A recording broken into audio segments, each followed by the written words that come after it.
Hello, I'm Barbara Lister-Sink, and I'm professor of piano at Salem College, as well as director of the graduate music program.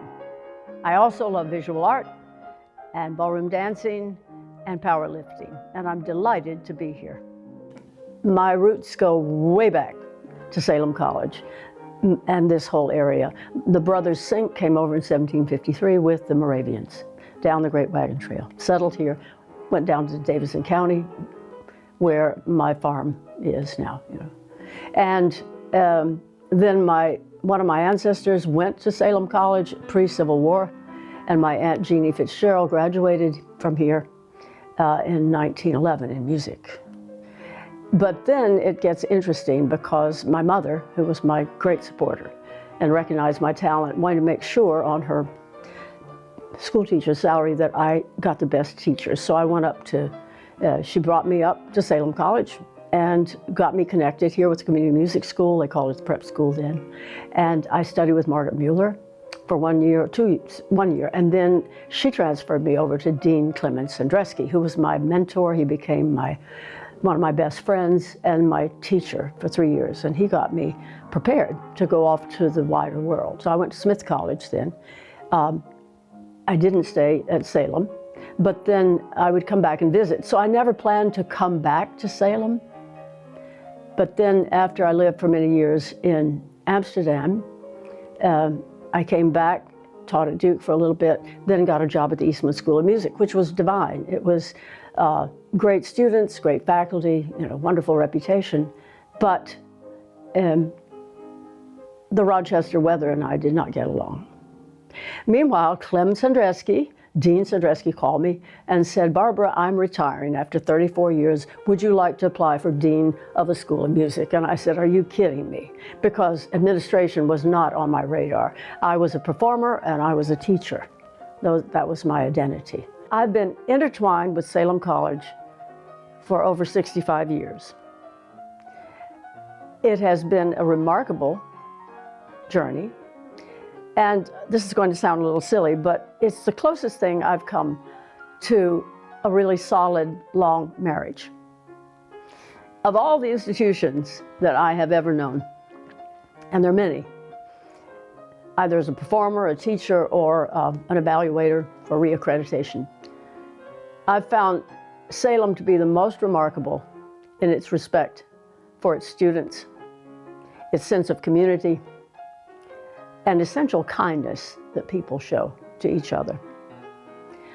We have had students here from all walks of life, all levels of education.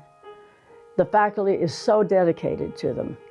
We give everything we have, 150%, to make sure that they can realize their hopes and dreams, but first that they actually identify their hopes and dreams and their strengths.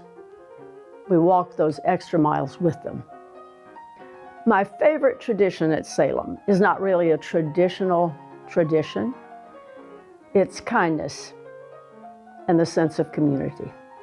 The greatest joy I have as a teacher is sitting in the back of that beautiful Shirley recital hall and hearing them, watching them walk out on stage after having healed a very difficult adversarial relationship with the piano or the organ, and sitting down with command and confidence and love and absolutely enjoying the experience.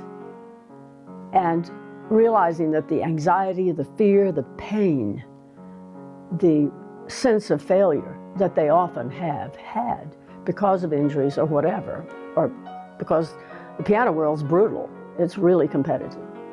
But realizing that they walk out then with that command and that joy, and then they play so beautifully, and I sit back there and I weep. So that's one incredible memory, and there many of those have happened. Salem allowed me to bring in some of my friends who also happen to be some of the great players in the world. And we had concert series on the town, various things, the Sandreski series. So being able to sit down and play with some of the world's finest musicians, there were several moments when I was absolutely transformed. It was unbelievably transformative and exhilarating to play on the Haynes stage, on the big stage with these people. The most extraordinary opportunity that Salem connected me with was offering an environment in which I could be highly creative and develop my mission, which was to help reduce the plague of injury amongst pianists, organists, keyboardists worldwide.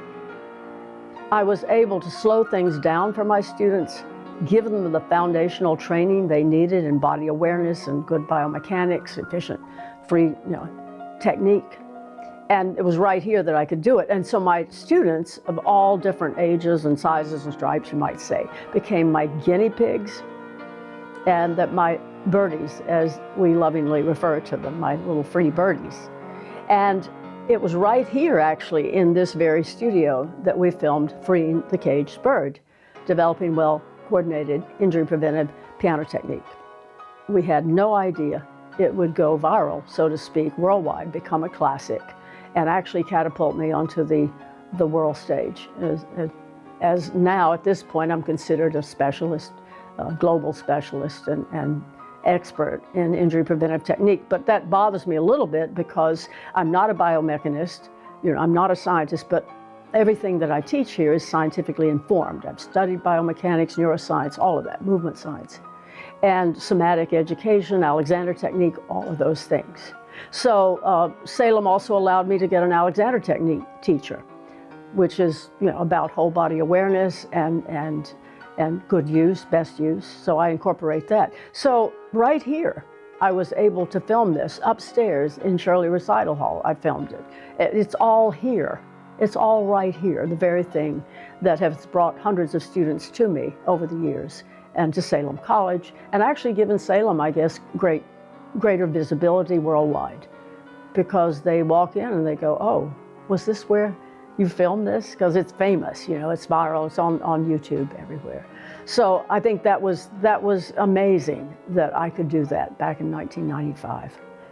What accomplishment am I most proud of? My students. That's it. Resume, awards, honors, whatever. No.